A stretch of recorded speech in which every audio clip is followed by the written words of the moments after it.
1860 അമേരിക്കയുടെ 16ാമത്തെ പ്രസിഡൻ്റായി Abraham Lincoln തിരഞ്ഞെടുക്കുന്നതുവരെ അദ്ദേഹത്തിൻ്റെ ജീവിതം പരാജയങ്ങളുടെ ഒരു പരമ്പരയായിരുന്നു. ബിസിനസ്സിൽ പരാജയപ്പെടുന്നു, പല തിരഞ്ഞെടുപ്പിലും പരാജയപ്പെടുന്നു, ജീവിതം ഒട്ടാകെ പരാജയം. ആ സമയങ്ങളിലൊക്കെ ഇനിയൊന്നും ചെയ്യേണ്ട, അതെല്ലാം ഇനി നിർത്തിവെക്കാമെന്ന് അങ്ങേക്ക് തോന്നാറുണ്ടായിരുന്നുവെന്ന് അമേരിക്കൻ പ്രസിഡൻ്റായ എബ്രഹാം ലിങ്കനോട് ഒരാൾ ഇൻ്റർവ്യൂവിൽ ചോദിക്കുന്നുണ്ട്.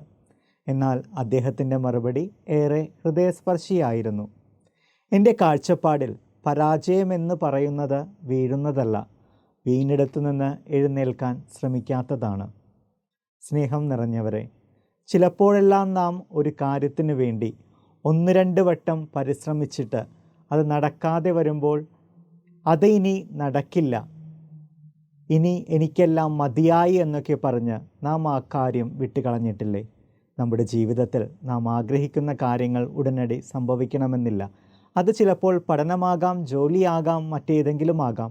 ചിലപ്പോൾ ജീവിതം കടന്നു പോകുന്നത് വളരെ മന്ദഗതിയിലാണെങ്കിലും ഒരിക്കലും ആ കാര്യങ്ങളിൽ നിന്ന് പിന്നോട്ട് പോകാതെയും ശുഭാപ്തി വിശ്വാസം കൈവിടാതെയും അത് നടക്കുമെന്ന് വിചാരിച്ച് മുന്നോട്ട് പോയിക്കൊണ്ടിരിക്കുക എന്നതാണ് ഏറ്റവും പ്രധാനപ്പെട്ട കാര്യം.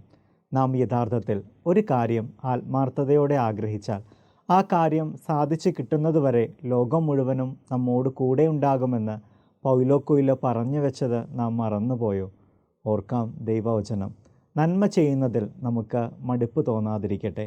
എന്തെന്നാൽ നമുക്ക് മടുപ്പ് തോന്നാതിരുന്നാൽ യഥാകാലം വിളവെടുക്കാം. വിശുദ്ധ പൗലോസ് അപ്പോസ്തലൻ ഗലാത്യർക്കെഴുതിയ ലേഖനം 6-ാം അധ്യായം 9-ാം വാക്യം.